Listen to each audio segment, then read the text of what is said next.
Baik teman-teman, soal Jatma kali ini Kiai Imaduddin Usman Al-Bantani menanggapi dan beliau mengatakan bahwa ya soal Jatma ini sebenarnya Pak Lutfi bin Yahya itu sudah merencanakan jauh-jauh hari. Ya, dan kemudian juga ada kritik pedas juga terhadap kepengurusan PBNU hari ini yang menutup ruang kepada kader-kader yang memiliki kapasitas keilmuan mumpuni dan bahkan pernah juga menjabat sebagai orang-orang penting di PBNU yang nggak diberikan ruang seakan-akan seperti itu. Ya, ini kritik pedas beliau terhadap kepengurusan sekarang sehingga yang saat ini kemudian itu ikut mendirikan Jatma itu ah, ya mencari kesibukan karena memang di PBNU itu karena sudah tidak menjabat kemudian tidak diberikan ruang juga.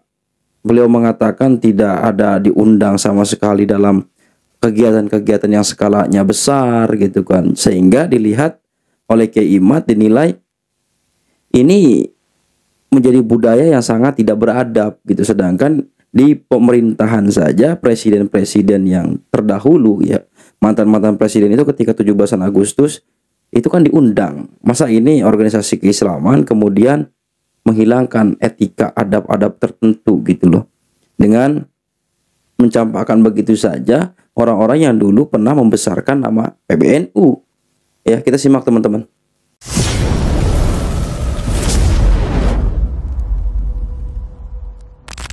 Assalamualaikum untuk seluruh para pemirsa setia pada Suka TV di seluruh dunia. Malam ini tema yang sangat menarik. Saya bersama Dr. Kiai Haji Ubaidillah Tamam Munji Al-Mutamakini diminta oleh pada Suka TV untuk membahas tentang fenomena Jatma ya, di mana Bapak Lutfi bin Yahya beberapa hari kemarin telah mendirikan bersama Bapak Faisal Zaini sebuah organisasi baru yang mirip namanya dengan organisasi kami di Nahdlatul Ulama, yaitu Jatma. Kami dari Nahdlatul Ulama mempunyai organisasi tarekat namanya Jatman bin Nuni fi akhirihi. Kemudian Bapak Lutfi bin Yahya memangkas identitas Nun itu, yang dimana Nun itu adalah merupakan identitas kami. Kami adalah Nahdliyah, kami mencintai Nahdliyah, kami berjalan di atas manhaj Nahdliyah, dan beberapa hari yang lalu saya prihatin sekali ada beberapa saudara-saudara kami yang mantan dari pengurus Nahdlatul Ulama yang begitu tega menyakiti hati kami dengan memangkas identitas nama kami di akhir nama Jatman, kemudian merubahnya menjadi Jatma, Jam'iyah Ahli Tariqah Ahli Sunnah wal Jamaah, dan Nahdliyah identitas kami itu kemudian dipotong.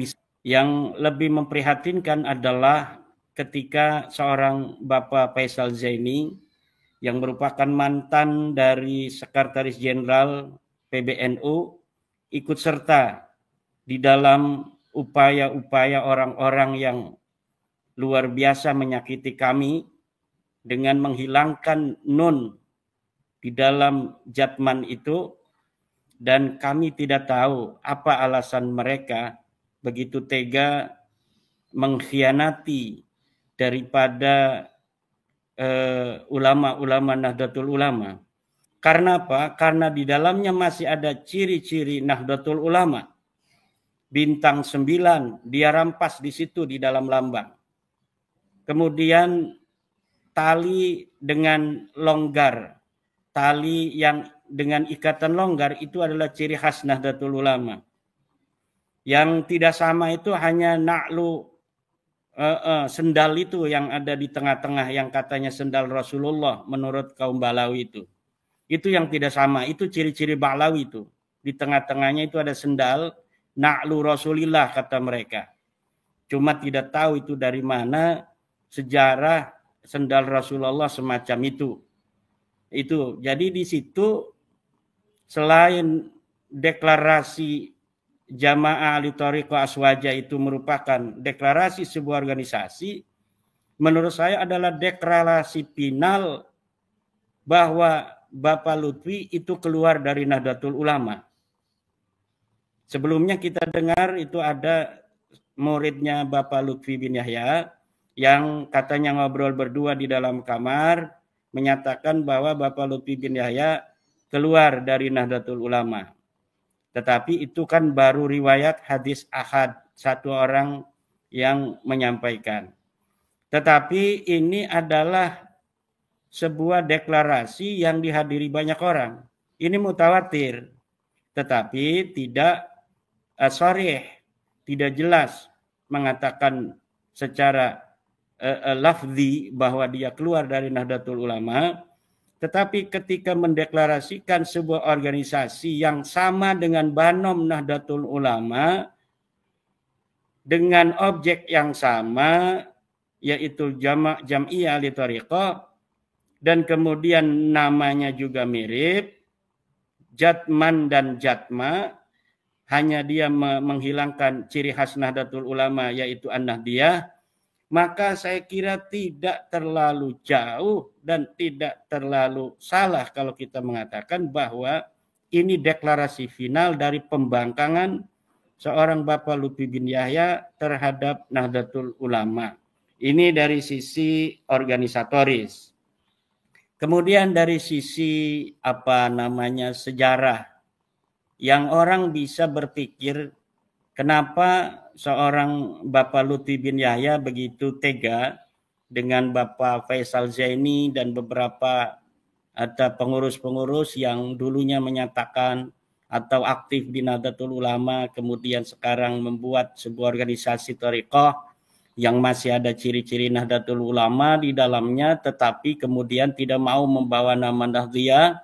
Juga bisa mengatakan bahwa ini ada luka hati dari Bapak Lutfi bin Yahya ketika uzila qahran, dibekukan secara paksa oleh pengurus besar Nahdlatul Ulama, di mana seharusnya organisasi Jatman di bawah pimpinan Bapak Lutfi bin Yahya ini berakhir tahun 2023. Kemudian dengan berbagai macam upaya, Bapak Lutfi bin Yahya masih ingin terus menjadi rais di Jatman. Kemudian unsur-unsur thariqah yang ada di Nahdlatul Ulama tidak menghendaki lagi, sehingga kemudian terjadi dualisme beberapa waktu, ada Jatman versi PBNU, kemudian juga ada Jatman versi Bapak Habib Lutfi. Kemudian terkuak bahwa ternyata Jatman versi Bapak Habib Lutfi membuat sebuah akta notaris tersendiri yang sudah dibuat tahun 2019. Rupanya itu beliau sudah bersiap-siap ingin memisahkan itu dari jauh-jauh hari. Jadi apabila nanti PBNU sesuai dengan anggaran dasar harus menghentikan Bapak Lutfi bin Yahya sebagai Rais Am di Jatman, maka dia memang sudah bersiap-siap tidak ingin berhenti. Yaitu dia telah mempersiapkan diri dengan akta notaris tersendiri, yaitu Patman. Namanya Patman, bukan Jatman. Namun rupanya Patman ini naktunya kecil, sehingga dalam pertarungan di Donohudan kalah dia. Para pengurus idarah wusta di tingkat provinsi, semuanya pada setia kepada PBNU. Sehingga kemudian Bapak Lutfi bin Yahya merasa kalah. Nah, ketika telah merasa kalah, dia tidak berhenti. Dia ingin tetap eksis.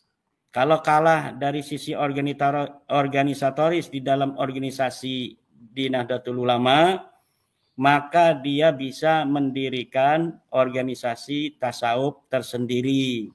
Yaitu namanya sekarang Jatma, namanya mirip. Nah, ini yang bermasalah. Kalau dia mau menggunakan atau mendirikan sebuah organisasi, dirikan saja organisasi sendiri, coba. Beliau laku apa tidak itu. Tapi jangan bawa-bawa nama yang masih mirip dengan Nahdlatul Ulama. Karena apa? Karena organisasi tarekat di Jami'iyah Nahdlatul Ulama sudah ada. Kalau sudah ada di Nahdlatul Ulama, dalam genre yang sama dia mendirikan berarti ingin saingan. Kalau saingan harusnya gentle. Namanya jangan bawa-bawa lambang bintang 9. Karena itu sudah menjadi tamayuz tipologi daripada Nahdlatul Ulama. Jangan bawa-bawa tali yang diikat longgar. Karena itu adalah tamayuz tipologi kekhasan dari Nahdlatul Ulama. Silakan bawa na'lu itu, sendal itu dijadikan lambang, itu aja sebagai lambang Balawi. Tapi jangan membawa-bawa lambang Nahdlatul Ulama, kemudian mengajak-ngajak beberapa orang Nahdlatul Ulama untuk masuk di situ. Nah, kebetulan memang Mas Yusuf Kiai Ubed, saya kira di pengurusan PBNU hari ini pun memang ada sesuatu hal yang perlu kita kritisi, di mana pengurus PBNU hari ini tidak terlalu memberi ruang bagi kader-kader Nahdlatul Ulama yang pernah jadi pengurus besar, seperti mantan ketua umum, mantan sekjen, mantan mustasar, mantan tanfid di bawah itu tidak diberi ruang di Nahdlatul Ulama versi PBNU hari ini. Jadi orang-orang yang dulu itu sangat aktif di Nahdlatul Ulama 2015-2020, ketika dilantiknya Kiai Yahya Khalil Stakuf dan Sekjen Bapak Gus Ipul, itu seakan-akan orang yang dulu begitu dikenal sebagai pengurus Nahdlatul Ulama PBNU di tengah-tengah masyarakat, tiba-tiba hilang dari peredaran begitu saja. Bahkan saya lihat dalam beberapa perhelatan nasional PBNU, ini tokoh-tokoh ini nggak pernah diundang. Misalnya di dalam acara ulang tahun 1 abad misalnya Nahdlatul Ulama, ini mantan-mantan pengurus PBNU yang dulu begitu aktif membesarkan PBNU nggak pernah diundang sama sekali. Kita nggak pernah ngelihat Yai Said Agil Siraj misalnya diundang acara PBNU dalam perhelatan besar ketika warga NU banyak yang hadir. Ketika para pengurus di tingkat wilayah hadir, itu sosok seperti Kiai Said Agil Siraj nggak pernah diundang. Mantan sekjennya Faisal Zaini juga nggak pernah diundang. Jadi seakan-akan ini mematikan potensi-potensi kader-kader unggulan di Nahdlatul Ulama. Ketika sudah kalah dalam muktamar, maka sudah kamu keluar begitu. Hanya demikian saja, seakan-akan demikian. Padahal ini sebuah peradaban yang sangat memalukan. Seakan-akan organisasi keagamaan itu bukan sebagai organisasi yang menjunjung tinggi adab dan nilai-nilai terima kasih, tetapi seperti persaingan politik. Maka saya kira hal-hal yang demikian harus dirubah oleh PBNU. Masa acara presiden 17 Agustus saja mantan-mantan presiden, wakil presiden diundang. Tapi ketika acara-acara PBNU, ini pengurus-pengurus masa lalu nggak pernah ada yang diundang. Saya nggak tahu apakah diundang kemudian nggak datang gitu. Tapi saya kira saya lebih husnudonnya itu nggak diundang ini. Jadi kalau kita mau husnudon, mereka kayaknya nggak diundang sama sekali. Oleh karena itu, akhirnya orang-orang semacam Bapak Faisal Zaini yang biasa aktif di tengah-tengah masyarakat mencari kesibukan.